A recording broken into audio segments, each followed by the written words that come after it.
Assalomu alaykum hammaga. Bugungi videoda HTMLdagi eng kerakli tekst taklarini o'rganamiz. Birinchisi p tagi, keyingisi bir, emphasis va strong taglari.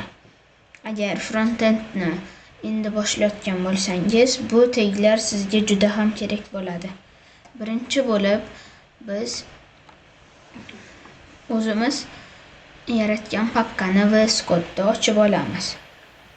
VS Code'da ochib olgan pakkamizga HTML kodlarini kiritib olamiz va p tagidan boshlaymiz. P tagini yozib, uni ichiga ma'lumot kiritsak bo'ladi. Live serverni bosib, live serverga o'tsak, p tagida ma'lumot so'zi chiqib keladi. Keyingisi esa bir tagi.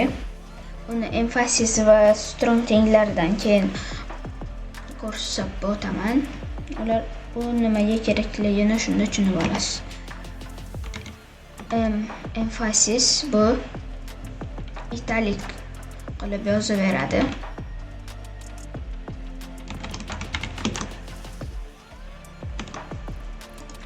Live server yangilanish uchun Ctrl S tugmasini bosasiz. Italik styleda chiqib keldi. Davom ettiramiz. Strong tagi bu matnni qalinlashtirib beradi.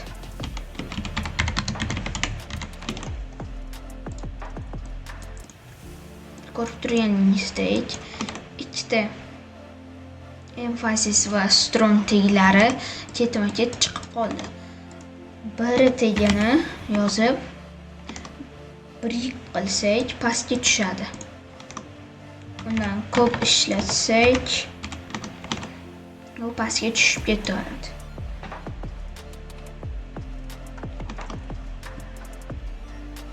Bu ko'p matn yozganda kerak bo'ladigan tag.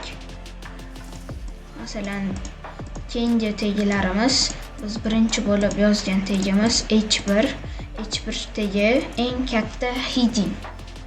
Bosh taglar H2 bor. Masalan, copy paste qilib qo'yib chiqamiz.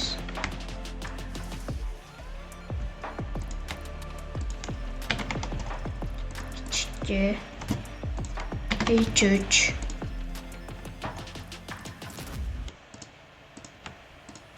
H4 H5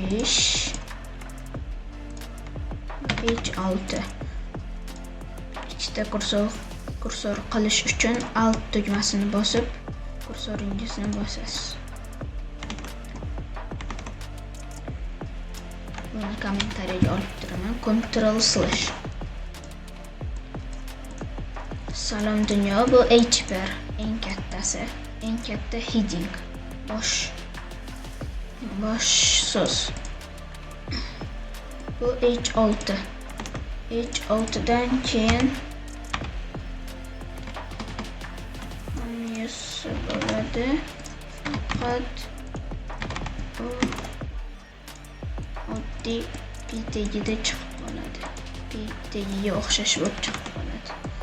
Eng kichik heading bu H6, eng kattasi H1.